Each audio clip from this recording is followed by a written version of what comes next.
মাগরিবের নামাজের পরে হাসবুনাল্লাহু নি'মাল ওয়াকিল এই দোয়াটা যদি 33 বার করে পাঠ করতে পারে, আল্লাহ পাক নগদে তাকে 4টা পুরস্কার দান করে দেয়। যেরকম সুবহানাল্লাহ।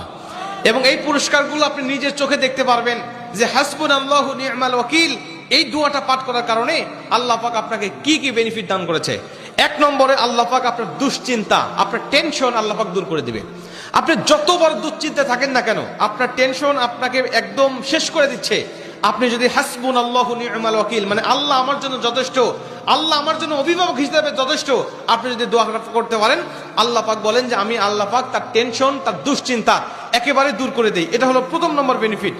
দ্বিতীয় নম্বর বেনিফিট হলো যে এই দোয়াটা যদি কোনো ব্যক্তি নিয়মিত পাঠ করতে পারে, রাসূল সাল্লাল্লাহু আলাইহি ওয়াসাল্লাম বলেন যে আল্লাহ রাব্বুল আলামিন তার বিপদ আপদ বালা মুসিবত আল্লাহ পাক দূর করে দেয়। এটা আল্লাহ পাক নিজেই তার জন্য সাহায্যকারী হয়ে যায়।